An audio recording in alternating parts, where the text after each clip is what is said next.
Hello. अभी तक हम लोग पढ़ चुके हैं पिछले क्लास में, पिछले वीडियो में कैपेसिटेंस, धारिता के बारे में, और जिसका फॉर्मूला जिसको सूचित किया जाता है, धारिता को सूचित किया जाता है C से, और C इक्वल टू होता है Q/V। ये कांस्टेंट है, ठीक है, जिसको धारिता या विद्युतीय धारिता कहते हैं, जो कि चालक द्वारा आवेश ग्रहण करने की क्षमता, ठीक है। अब अगर जो लोग ये वीडियो पहली बार देख रहे हैं तो लोग क्या कीजिएगा, थोड़ा सा पहले का भी 1-2 वीडियो पहले देख लीजिएगा, जो उसमें कैपेसिटेंस के बारे में बतलाया हुआ है, उसको आप लोग अच्छे से देख लीजिएगा, अच्छे से समझ लीजिएगा, तब जा करके इसको आप देखिएगा तो आपको ज़्यादा इंटरेस्ट आएगा, आपको ज़्यादा समझ में आएगा, ठीक है।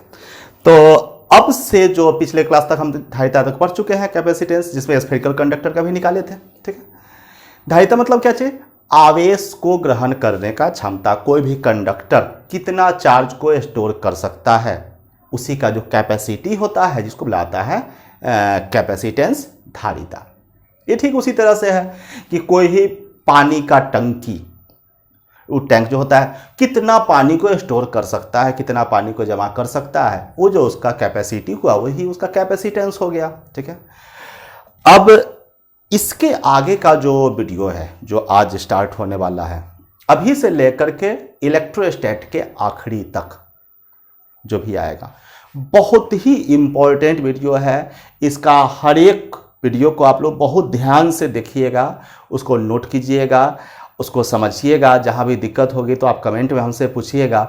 तो बहुत इंपॉर्टेंट है, क्या है कि इसके आगे जो भी आने वाला है वो सब का सब जो है सो उसमें वहाँ से 100% चांस है बोर्ड में क्वेश्चन आने का। मतलब 99% भी नहीं, 100% चांस है कि अभी से आगे जो भी क्लास होगा इलेक्ट्रोस्टैट का, वहाँ से 100% चांस रहता है बोर्ड में क्वेश्चन आने का। क्वेश्चन पूछता ही है वहाँ से, ठीक है। तो इसलिए निश्चित रूप से आप लोग जो है सो इसको बहुत सीरियसली देखिएगा, और जहाँ पर भी डाउट हो आप हमसे पूछिएगा, ठीक है। और ये जो दूसरी बात ये कहना चाह रहे हैं कि आप जो वर्तमान स्थिति के कारण थोड़ा सा डिस्करेज मत होइए, कमज़ोर मत पड़िए, सब कुछ सही हो जाएगा। और आप लोग जब भी आप वीडियो देखिए तो सबसे पहले कॉपी निकालिए। कॉपी निकालने के बाद आप प्ले कीजिए, उसको अच्छे से समझिए और फिर उसको नोट कीजिए। एक नोट्स अपना तैयार कीजिए, ठीक है। ये बहुत ज़्यादा ज़रूरी है। और जहाँ भी हम में कमी आ रही है आप हमको निश्चित बताइए कि हाँ यहाँ पर ये चीज़ कमी है, आप हमको बताइएगा तो हमको ज़्यादा अच्छा लगेगा, ठीक है। तो अब हम स्टार्ट करते हैं आज का क्लास। बहुत इंपॉर्टेंट क्लास है, और आगे सारा क्लास जो होगा, सारा वीडियो होगा, बहुत इंपॉर्टेंट वीडियो आएगा, बहुत मज़ा आएगा। आप लोग बस एंजॉय करके इसको पढ़िएगा। तो फिर हम शुरू करते हैं। तो आज का हमारा जो टॉपिक है वो है कैपेसिटर। तो हेडिंग दीजिएगा कैपेसिटर। कैपेसिटर संधारित्र, कैपेसिटर संधारित्र। ये संधारित्र क्या है, इसको थोड़ा सा समझते हैं। देखिए, आपको पानी के बारे में पढ़ना हो, पढ़ लीजिएगा, समझ लीजिएगा, जो भी उसका केमिकल प्रॉपर्टी सब होता है, क्या कर सकता है, सब हो गया, सब कुछ ठीक है। अब उसको, उसका क्या यूज है ये भी आप जान रहे हैं, वो भी ठीक है, पीने के काम में आता है, बर्तन धोने का काम आता है। लेकिन अब सवाल ये उठता है कि आखिर उसको कहीं स्टोर तो करना पड़ेगा यूज में लाने के लिए। उस पानी को यूज में लाने के लिए कहीं ना कहीं आपको स्टोर करना पड़ेगा। स्टोर तो चाहिए, स्टोरिंग चीज़ कोई भी तो चीज़ चाहिए। तो हम लोग क्या करते हैं, टंकी में पानी को स्टोर करते हैं, फिर उसको नल के थ्रू जो है, पाइप और नल के थ्रू जो है सो पानी का हम लोग यूज करते हैं। तो स्टोरेज डिवाइस तो एक चाहिए। ठीक उसी तरह से यहाँ पर चार्ज के बारे में हम लोग बहुत बेहतर ढंग से पढ़ चुके हैं, बहुत अच्छे तरह से समझ चुके हैं। जो लोग ये पहला बार देख रहे हैं तो आप लोग थोड़ा सा पीछे का निकाल कर वीडियो देख लीजिएगा। सब कुछ बहुत बेहतर ढंग से हम अपने तरह से समझाने का कोशिश किए हैं। आपको अगर अच्छा लगेगा तो हमको बताइएगा कि अच्छा लगा, नहीं लगा है तो भी बताइएगा कि हाँ ये चीज़ में हमको डाउट रह गया है, तो हम निश्चित रूप से उस पर हम सुधार करके फिर से हम वीडियो बनाएंगे। तो अब जो है सो चार्ज के बारे में पढ़ चुके हैं। चार्ज क्या करता है, विद्युतीय बल लगाता है, विद्युतीय क्षेत्र तैयार करता है, इलेक्ट्रिक फोर्स लगाता है, इलेक्ट्रिक फील्ड तैयार करता है, इलेक्ट्रिक पोटेंशियल क्रिएट करता है, विद्युत विभव उत्पन्न करता है। उसके बाद फिर चार्ज को स्टोर करने के लिए कोई भी कंडक्टर जो स्टोर किया वो हो गया उसका धारिता, उसका कैपेसिटेंस। चालक को जब इलेक्ट्रॉन निकाल दिया गया, चाहे इलेक्ट्रॉन दे दिया गया, तो चार्ज को स्टोर कर लिया, कैपेसिटेंस उसका धारिता हो गया। तो इसका प्रॉपर एक स्टोरेज डिवाइस होना चाहिए, जिस डिवाइस में चार्ज को स्टोर करके हम रख सके और बाद में उसका हम यूज कर सकें। तो एक ये स्टोरेज डिवाइस जो होता है वो दो तरह का होता है। एक होता है टेम्पोररी स्टोरेज डिवाइस, मतलब टेम्पोररी चार्ज को स्टोर करता है, और दूसरा होता है परमानेंटली, कुछ लंबे समय तक चार्ज को स्टोर करता है, जिसको परमानेंटली कह सकते हैं। जैसे कि उसमें एक टेम्पोररी में हमारा आता है कैपेसिटर, ये टेम्पोररी चार्ज को स्टोर करता है। दूसरा बैटरी, सब लोग इस्तेमाल करते हैं, इन्वर्टर के लिए हो और भी मोबाइल में बैटरी लगा रहता है। मोबाइल का बैटरी क्या करता है? चार्ज को स्टोर करता है। तो बैटरी जो हुआ वो भी चार्ज का स्टोरेज डिवाइस है, लेकिन उसका कंस्ट्रक्शन कुछ अलग होता है, जिसके कारण वो लंबे समय तक, जिसको परमानेंटली स्टोरेज डिवाइस आप कह सकते हैं, उस चार्ज को परमानेंटली स्टोर कर लेता है। वो परमानेंटली करने का मतलब ऐसा नहीं है कि वो इनफाइनाइट डेट तक चलेगा, लेकिन लंबे समय तक चलेगा, काफ़ी समय तक आप उसको स्टोर करके रख सकते हैं। लेकिन ये जो है सो टेम्पोररी स्टोरेज डिवाइस है। दोनों का काम एक ही है, चार्ज को स्टोर करना, चार्ज को जमा करना। चार्ज जिसको आप इलेक्ट्रिकल एनर्जी भी कह सकते हैं, विद्युतीय ऊर्जा भी कह सकते हैं। तो अब ये कैपेसिटर क्या है? कैपेसिटर जो है एक स्टोरेज डिवाइस है। किसका स्टोरेज डिवाइस? चार्ज का स्टोरेज डिवाइस है। ये चार्ज को स्टोर करता है, इलेक्ट्रिकल चार्ज को स्टोर करता है, इलेक्ट्रिकल एनर्जी को ये स्टोर करता है, जमा करता है। ठीक है, क्या कॉन्सेप्ट क्या हो सकता है? जैसे कि मान लेते हैं हम दो ठो, अगर हम कोई दो हम प्लेट ले लें, ये दोनों जो है सो कंडक्टर है, और किसी प्रोसेस से ये अभी फिलहाल तो न्यूट्रल है दोनों, एक का इलेक्ट्रॉन निकाल के दूसरा पर दे दें, तो निश्चित है कि इसका इलेक्ट्रॉन जब इधर से इधर की ओर जाएगा तो इस पर पॉजिटिव चार्ज आएगा, और उतना ही इस पर क्या आएगा? निगेटिव आएगा। फिर इस पर पॉजिटिव आते जाएगा, इस पर निगेटिव आते जाएगा, यानी कि इस पर प्लस क्यू आएगा और इस पर आएगा माइनस क्यू। तो प्लस क्यू जब आएगा तो यहाँ पर अब ये क्या हुआ? पॉजिटिव चार्ज को स्टोर कर लिया ये प्लेट, और ये प्लेट क्या किया? निगेटिव चार्ज को स्टोर कर लिया। आप यहाँ पर फॉर्मूला से जब Q बढ़ेगा तो V बढ़ेगा, यानी कि इसका आप यहाँ पर पॉजिटिव पोटेंशियल आ जाएगा, यहाँ पर जो है सो निगेटिव पोटेंशियल आ जाएगा। फिर जब हमको ज़रूरत पड़ेगा तो इसी चार्ज का हम यूज कर लेंगे। बस बेसिक कॉन्सेप्ट यही है। बेसिक कॉन्सेप्ट जो है सो यही है चार्ज को स्टोर करने का, चाहे वो टेम्पोररी है, वो परमानेंटली हो। कुछ अंदर का टेक्निकल कुछ जो कंस्ट्रक्शन होता है कुछ अलग होता है, सबके लिए अलग अलग होता है, लेकिन बेसिक कॉन्सेप्ट जो मूल जो शुरुआत हुआ है वो यहीं से हुआ है। ठीक है, तो अब जो है सो कैपेसिटर, संधारित्र, ये क्या है सर? आप लोग हेडिंग दे दीजिएगा, कॉपी निकालिए और हेडिंग दीजिए कैपेसिटर संधारित्र। तो संधारित्र क्या है? ये एक स्टोरेज, चार्ज स्टोरेज डिवाइस है।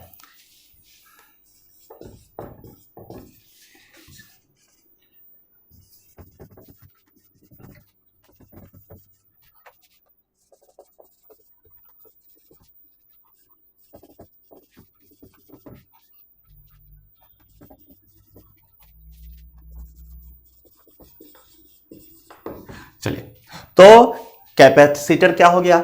एक स्टोरेज डिवाइस हो गया जो चार्ज को स्टोर करता है। और इसका एक और नाम है जो कि प्रैक्टिकली हम लोग नाम लेते हैं, आप सब लोग इस बात को जानते होंगे, सब लोग कभी ना कभी नाम लिए होंगे, सबके घर में यूज होता है, इसको बुलाया जाता है। एक दूसरा भी नाम है, क्या चीज़? कंडेंसर। कैपेसिटर को ही कहा जाता है कंडेंसर। तो अब इसका डिफिनेशन पहुंचते हैं। डिफिनेशन क्या हो जाएगा? यह एक युक्ति है जो कि विद्युतीय आवेश या विद्युतीय ऊर्जा को जमा करता है, इसको कंडेंसर भी कहा जाता है। लिखिएगा आप लोग, हिंदी में लिखिएगा, हिंदी में लिखिएगा, यह एक विद्युतीय युक्ति है जो कि, यह एक विद्युतीय युक्ति है जो कि विद्युतीय आवेश अथवा विद्युतीय ऊर्जा को जमा करता है, जो कि विद्युतीय आवेश अथवा विद्युतीय ऊर्जा को जमा करता है। आगे लिखिएगा, इसे कंडेंसर भी कहा जाता है। हिंदी में लिखिएगा, इसे कंडेंसर भी हिंदी में ही लिखिएगा, इसे कंडेंसर भी कहा जाता है। अब क्या होता है इसमें? दो ठो प्लेट होता है। कौन सा प्लेट? मतलब दो बॉडी होता है। कैसा होना होता है? दोनों कंडक्टिंग मटेरियल का बना रहता है। तो ये दो कंडक्टिंग मटेरियल, और दोनों क्या रहता है? एक दूसरे से कुछ दूरी पर रहता है। और जैसे कि यहाँ पर दिखलाए थे कि दो प्लेट, इसमें क्या रहता है? दो प्लेट रहता है।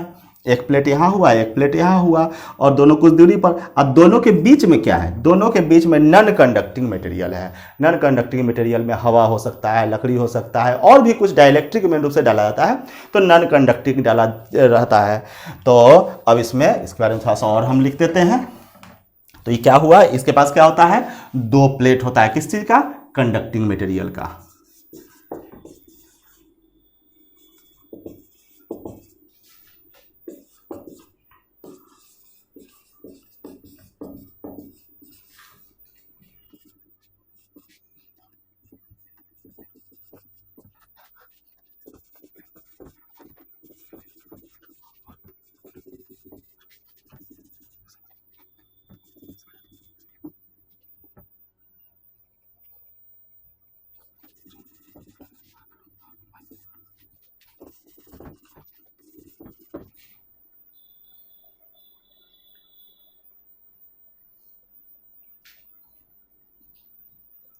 लिखेगा, ये लिखेगा इसमें दो दो सुचालक पदार्थ, इसमें दो सुचालक पदार्थ ब्रैकेट में लिखिएगा।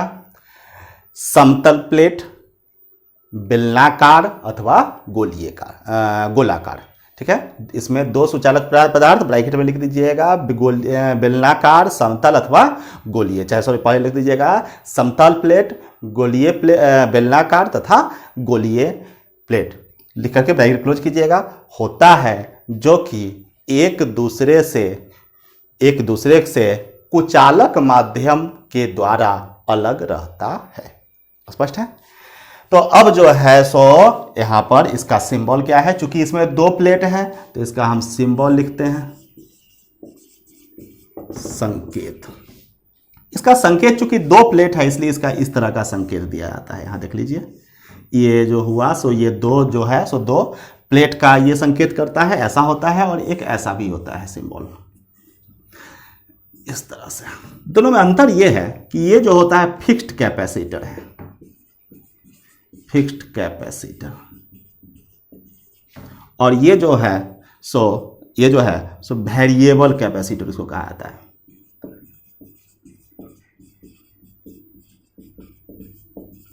फिक्स्ड कैपेसिटर का अर्थ हुआ कि इसका वैल्यू चेंज नहीं होगा। अगर 20 माइक्रोफैराड का है तो हमेशा 20 ही रहेगा। और वेरिएबल कैपेसिटर का अर्थ हुआ कि इसका वैल्यू क्या होते रहता है? चेंज होते रहता है। आप इसको जरूरत के अनुसार इसके वैल्यू को चेंज कर सकते हैं। स्पष्ट है? अब जो है इसका यूज क्या है, कहां पर यूज पड़ रहा है, ये सब तो कैपेसिटर समझ गए। कैपेसिटर क्या हुआ? तो कैपेसिटर आप लोग समझ गए।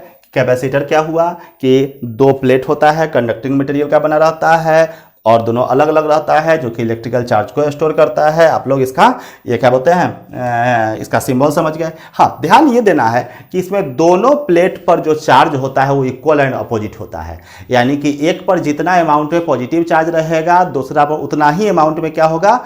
निगेटिव अमाउंट होगा। इसलिए एक पॉइंट यहाँ नोट करके लिख लीजिएगा नोट में, यानी कि देखिए एक पर जितना पॉजिटिव है दूसरे पर उतना निगेटिव है, यानी कि कोई भी कैपेसिटर का नेट चार्ज क्या होगा? जीरो होगा। तो net charge of capacitor is zero. देखिएगा किसी संधारित्र का कुल आवेश क्या होता है? शून्य होता है। किसी संधारित्र का कुल आवेश शून्य होता है। स्पष्ट है? अब आगे बढ़ते हैं। अब इसका यूज क्या है? तो इसका यूज देखिए, सब लोग कंडेंसर जैसे ही बोले तो सब लोग समझ रहे होंगे। फैन में कंडेंसर लगा रहता है, उसके बाद रेडियो, टेलीविजन, या जितना भी इलेक्ट्रॉनिक डिवाइस है सब के सब में कैपेसिटर का, कंडेंसर का इस्तेमाल होता ही है, कैपेसिटर का यूज होता ही है। तो यूजेज इसका लिख दीजिए।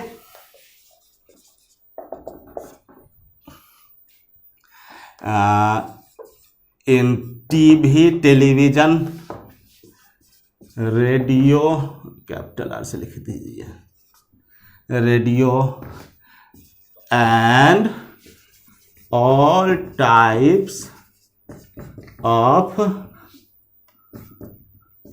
Electronics device.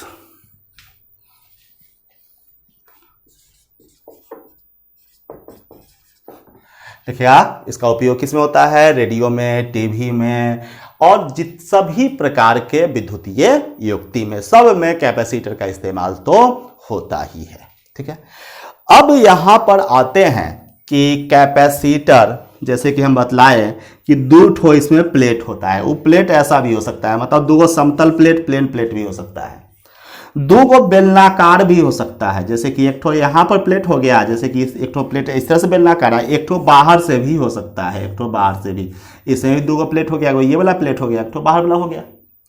एक दो ठो गोलीय भी हो सकता है, इस तरह का भी प्लेट हो सकता है। तीनों का तीनों संभव है। एक हो गया P1, एक हो गया P2, इसमें भी ये हो गया P1 बाहर वाला P2, अंदर वाला P1 बाहर वाला P2, तो दो प्लेट हो गया। तो दो प्लेट से बनता है, लेकिन इसका शेप अलग अलग हो रहा है, आकृति अलग अलग हो रहा है। तो इसी के आधार पर कैपेसिटर जो होता है सो मेन रूप से तीन प्रकार का होता है। कौन कौन? ये पैरेलल प्लेट कैपेसिटर इसको कहते हैं, चूंकि दो समानांतर प्लेट है। बेलनाकार, ठीक है, सिलेंड्रिकल प्लेट कैपेसिटर कहा जाता है, और स्फेरिकल कैपेसिटर कहा जाता है। तो इसमें तीन तरह का कैपेसिटर हुआ। तो पहला इसमें आता है क्या चीज, सॉरी पहले हेडिंग दे दीजिए, types of capacitor. Types of capacitor कौन कौन? पहला पैरेलल प्लेट कैपेसिटर, दूसरा सिलेंड्रिकल कैपेसिटर,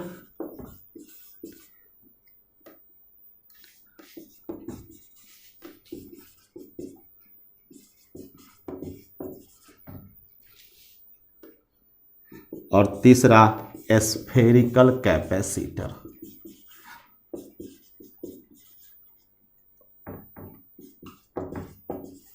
हाँ, तो हिंदी में आप लोग लिखिएगा संधारित्र के प्रकार। पहला क्या चाहिए? पैरेलल प्लेट कैपेसिटर, समांतर पट्टिका संधारित्र। दूसरा सिलेंड्रिकल कैपेसिटर, बेलनाकार संधारित्र। और तीसरा स्फेरिकल कैपेसिटर, गोलीय संधारित्र।